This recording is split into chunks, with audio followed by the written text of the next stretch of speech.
জানলে অবাক হবেন, সুইডেনে 2024 সালে দৈনিক ধূমপান করা মানুষের হার ছিল মাত্র 5.2%। এবছরে তা 5%-এরও কম। পুরো ইউরোপে এর চেয়ে কম অধূমপায়ী নেই কোনো দেশে। যেখানে প্রাপ্তবয়স্ক জনসংখ্যার 5%-এর কম মানুষ ধূমপান করে, তাদের বিশ্ব স্বাস্থ্য সংস্থা ধূমপান মুক্ত বলে ঘোষণা করে। সুইডেন সেই লক্ষ্যের খুব কাছাকাছি।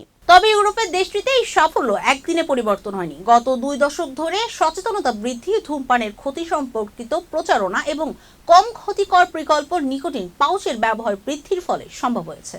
সুইডেন একমাত্র ইউরোপীয় দেশ যেখানে নিকোটিন পাউচ বাণিজ্যিকভাবে অনুমোদিত এবং এর প্রায় 18% জনসংখ্যা ব্যবহার করেছে, যা কম ক্ষতিকর পণ্যের প্রতি জনমনের পরিবর্তন নির্দেশ করে। সুইডেনের মডেলের বিশেষত্ব হলো কেবল ধূমপানের হার কমানো নয়, বরং এটি একটি পদ্ধতি তৈরি করা হয়েছে কঠোর নিষেধাজ্ঞার পরিবর্তে কম ক্ষতিকর বিকল্প, বিশেষ করে নিকোটিন পাউচ ব্যবহার করে ধূমপান হ্রাসে সহায়তা করা হয়েছে। যদিও এই বিকল্পগুলি সম্পূর্ণ ঝুঁকিমুক্ত নয়, তবে ধূমপানের ক্ষতি উল্লেখযোগ্যভাবে কমায়।